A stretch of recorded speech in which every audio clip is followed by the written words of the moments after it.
All right, everyone. Good morning and welcome to the final word on WHIT Radio. I am your host, Michael DePinto. I'm joined by Bria on the boards and Mr. P and Mr. DePiro. Good morning, everyone. How are you? Disturbing news today. I got to come out right now. I'm flustered. I'm angry.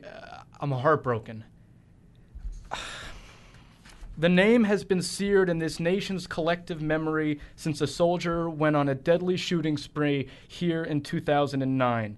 On Wednesday, it happened again. Specialist Ivan Lopez went from one building at the sprawling Texas military base to a second, firing a .45 caliber handgun, killing 3 people and wounding 16 more. This happened at Fort Hood on Wednesday at 4 p.m. The 34-year-old Iraqi vet put the gun to his head and pulled the trigger, ending his life. Authorities say they have not ruled out terrorism, but they were downplaying that as a possibility. They say there are initial reports that there may have been an argument in one of the unit areas. Lieutenant Mark Miley said he told reports late Wednesday. The man, whom neighbors said often gave a friendly wave, was apparently plagued by multiple health issues. Again, this is alarming.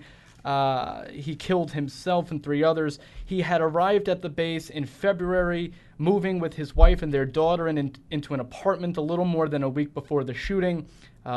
They appeared to be a normal couple, said neighbor Zandera Morris. They would smile whenever they'd see someone, but behind Lopez's smile lay a history of depression, anxiety, and other psychiatric disorders, which he was receiving treatment and medication for. The enlisted Army soldier who shot and killed 3 people Wednesday at Fort Hood before turning his weapon on himself, again, suffered from mental issues. He was confirmed dead along with 3 others and 16 wounded. Honestly, I don't know what to say anymore. First of all, that this happened in 2009. The Pentagon, I remember this. I remember it so well. They promised that something like this would not be able to happen again. And here we are. There are lives lost. There are injuries. Who do you point a finger to at this point? Is it the Army's responsibility? Yes, the gun was unregistered with Fort Lee. They did not know he had the weapon. If he purchased the weapon legally, why was this weapon purchased considering he had a myriad of mental disorders? Who do you point the finger at? I don't know anymore. He did serve in Iraq, and they said he was being treated or he was being investigated. Treatment was being investigated whether or not he needed treatment for post-traumatic stress disorder, which I found out is not what they diagnose anymore. According to Lieutenant Colonel Jonathan Tomes, it's now trauma and stress-related disorder. Now, you might think, what's the big deal? It's only a name change. Okay. Post-traumatic stress disorder, usually there is not a history of violence because of it. But now this trauma and stress-related disorder, which they are testing for instead of post-traumatic stress, yes, violence now can come with it. Is it because of this?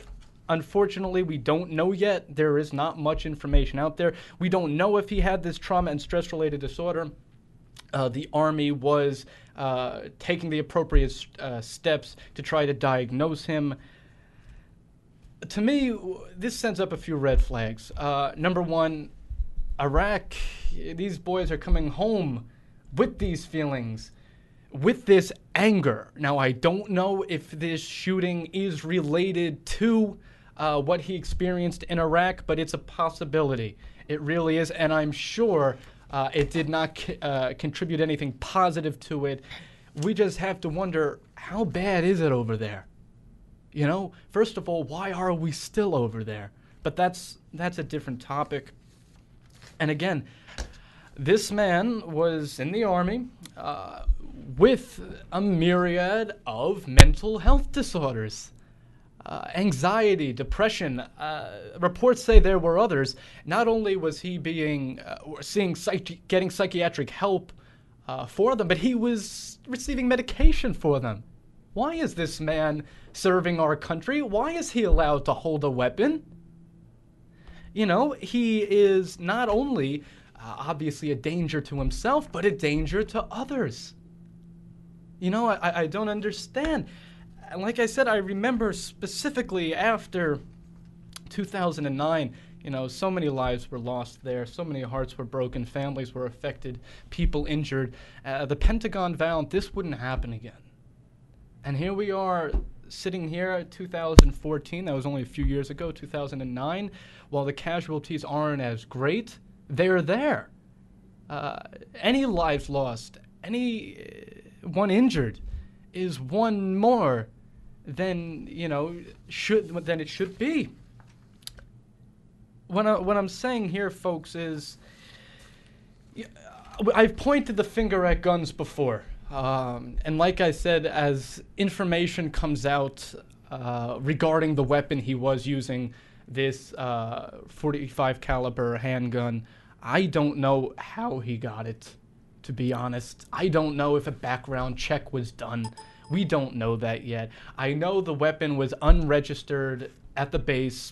Okay, but that doesn't explain. Michael, may I butt in here? Sure. He was a soldier in Iraq. Right. Are you saying? And you brought up an issue which I think we'd like to talk about, right, if not today, the post-traumatic stress. Right. And the suicide rate of Iraqians, people fighting in Iraq, is off the charts. I know. And a lot of these soldiers come back unstable, yeah, emotionally and physically and whatever. They come back to no job. They come back to a society that long ago wanted this war over. And as you made another point, why are they still there? Yeah. This is a big issue, and I don't think it's being addressed. I know, I absolutely agree. And like I said, what's going on over there? That it's turning our boys like this. I believe the suicide rate is second only to the Vietnam War, War vets. And we know what went on over there, and boy, that was atrocious. Like I said, but why? Why is this going on? We don't need to be over there. We aren't fighting for anything. Who are we fighting? Are we fighting an idea? You know, Operation, I don't know, stop terrorism? Terrorism is an idea, folks. You can't fight a single group when that idea can be so widespread and so new. When I say new, I mean spontaneous. Someone can get the idea in their head at any moment. It's a problem, obviously. Michael, I was your age when Vietnam was raging. Exactly. And the same questions were asked back then. What are we fighting for? They would say, well, it's communist aggression. If Vietnam falls, then the rest of Asia will fall and the rest of Indonesia. And that was the rationale. Again, faulty. Iraq has the same kind of faulty reasoning, I think, behind it. We originally went in there because it was mass... it was Operation Enduring Freedom or something. Yeah. Whatever was that. The mass weapons of destruction. That's what President Bush said we were in there for. Yeah. They didn't find it. No. We're still in there. Right. And folks, these weapons of mass destruction, the things I'd like to say about that on air, I just can't. It's BS. It was always BS. It was money. It was greed. It was whose palms were getting greased. That's all it was, and lives have been lost, and lots of them have been lost. And if not lost, if these lives weren't physically lost, they were ruined. People are coming home with this disorder after seeing what they saw over there, and it's destroying their lives. It is murder in a sense. Let's call it what it is. You come back from seeing whatever you saw over there, and you can't function in society, and your life is different, and you can't get over it. That's a life lost. I don't care if you're walking around. That's a life lost. That's potential loss. That's somebody's life that's ruined. And it's for nothing. It's for money. It's for greed. Like I said, there is no point behind it. By the way, if anybody would like to call in, the phone number is 201-854-8224. Again, if anybody disagrees with what we're talking about or has something to comment on, where the studio's open, just come on down and we'll be glad to put you on. If you have a solution to this, to these shootings in these service bases, please call in, because there is none yet. Our highest, at the highest level, the Pentagon doesn't even have a solution, apparently. It's happening, and it's happening frequently. Lives are being lost.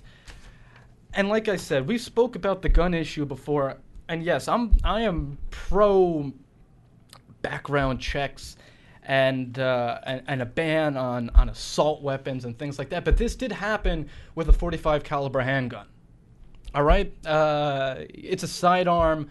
It's a semi-automatic weapon. It doesn't fall under assault weapon, which we spoke about on previous shows. It's a standard self-defense weapon. It's basic. It does involve reloading after a certain amount of time. It doesn't have these extended clips. Actually, the gunman yesterday was going to reload and was stopped by military personnel. So thank goodness he had to reload. Imagine if he was using one of these assault weapons with these extended magazines. It would have been even more horrific. But like I said, 3 lives plus the shooters have been lost. And really, it's a matter of who gets the finger pointed at. Who is it the people?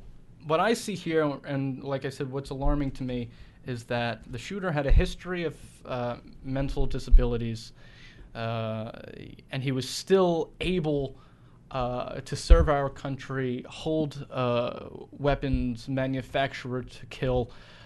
And despite having anxiety and depression and being medicated for them. Now, let me get something across here.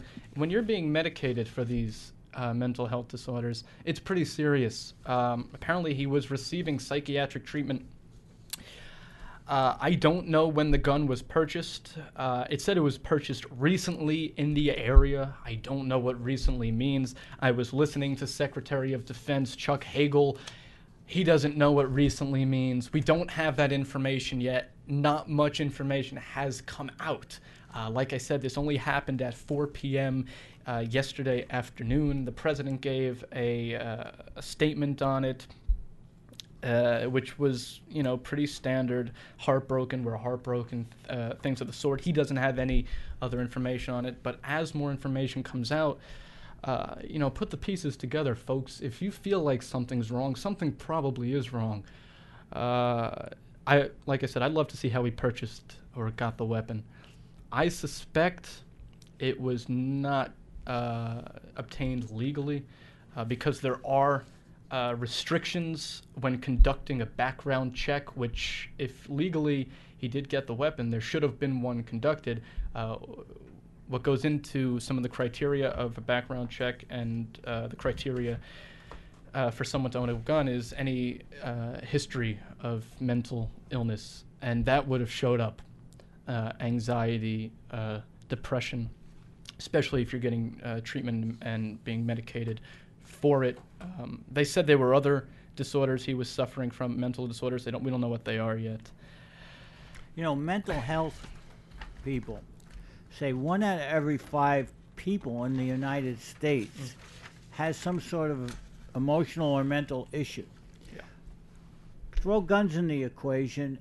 I'm amazed that there's so little of this comparatively to all the mentally, emotionally deranged people out there. It's amazing because we have over 300 million guns in circulation. Yep.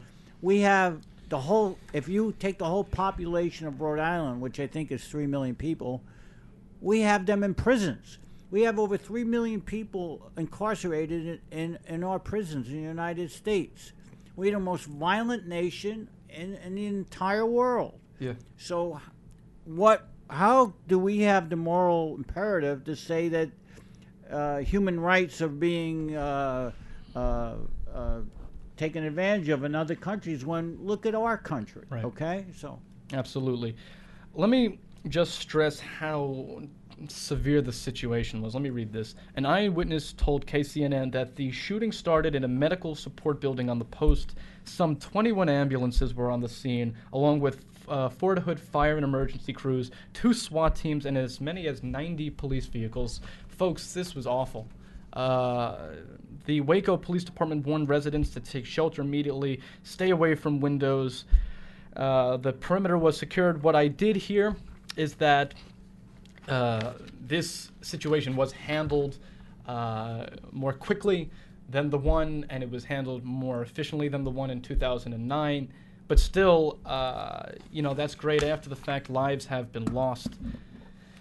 Folks, like I said, if you have an opinion or a solution that you want to share, get out there. Call in at 201-854-8224. This is an ongoing issue. I remember earlier this year there was a shooting at a naval base. I don't know if anyone remembers that, but what's unusual here too is it's not just we've seen these mass shootings in schools, in malls, and things like that. These are now happening in our military bases, where yes, people carry firearms. That's understood. When you serve our country and you're on a base, firearms are going to be there. You are dealing with the Army, the Navy, the Air Force, Marines, and all of those branches where that's expected. So what do? Like I said, this weapon was not registered with the base yet, and we're waiting for how it was obtained. But just a sad day for Texas, for the families, Fort Hood. Please, folks, keep them in your prayers. They're going to need it. What I found really sad about this, too, is as I was listening to the statement that came out yesterday, the man that was delivering it, one of the military personnel that was delivering it to the public said they had the name of the suspect, but they were not allowed to release it because the immediate other, the significant other, didn't even know yet. His wife was watching the television hoping he was okay. Now, I could imagine how she felt when she found out it was her husband, who was now, she knows, Specialist Yvonne Lopez. Honestly, just really a sad day, and we will continue to keep you posted with what's going on with this. We'll give you more information as we find out here at WHIT Radio. But let's take a break from the heavy stories. Baseball is back, folks, which is always, to me, it's like Christmas. It's the most wonderful time of the year. When spring training comes around and when baseball comes around, I'm happy. I feel like a little kid again. And I'm a Yankee fan. I'm a big Yankee fan. But a lot of Yankee fans are worried right now. The Yanks are 0-2, but I got to say, folks, easy. There's 162 games in the season. It's going to be all right. I promise you. I was looking at their rotation this year. It looks good. They look a lot better than they did last year, and they just missed the playoffs last year. They were fighting for that wild card spot for a while. Okay, so yes, they lost their first game, and yesterday, CeCe pitched the first game. Inconsistent. Yes, when he's on, he's on. When he's not, you get what happened Monday. He gave up 6 runs. It was ugly. But let me tell you what I saw that was good, because there were some positives we got out of CeCe's performance. First of all, he's an innings eater. Despite giving up those runs in the first and second inning, he was able to go 6 innings and give the bullpen a day off, which was, that's great. Yes, his velocity is dropped. His location is not on point anymore, but he's always going to be good for 6 or 7 innings. He's a workhorse. The guy is a workhorse. So give him a break. It was only the first game. Yesterday, Kuroda pitched great. He didn't get any run support, but the Yankees did out-hit the Astros. I think the Astros got 4 hits or something to that effect, and the Yankees got about 7 hits, which, is good. So Kuroda pitched well. What I would be alarmed about is over their last 10 starts, they are 0 for 10 with runners in scoring position. That is something to be worried about because that can develop into a pattern. I mean, if you can get guys on but you can't score them, then you have trouble ahead because, as we saw yesterday, it doesn't matter how well your pitcher does. You just can't overcome that because guys are not crossing the plate. Tonight we're going to see Nova pitch. I expect good things from him. While, yes, he has been inconsistent in the past, he looked good during the spring. So definitely look for big things from Nova. And, of course, tomorrow we'll get to see Tanaka pitch, who was the big ad during the offseason. He has the best splitter in the world, one of the best splitters in the world. So always fun to see him on the mound. So definitely watch some baseball, folks. It'll relax you. It'll take your mind off of all this heavy news that's going on, and there is a lot of it, folks. But yes, watch baseball. It's almost therapeutic. Today, that's the final word, folks. Please keep those the victims and the families of the shootings in Fort Hood in your prayers, and just get your mind off of everything that's going on with a little baseball. Sports tends to bring everyone together, so be part of that. Thanks, guys.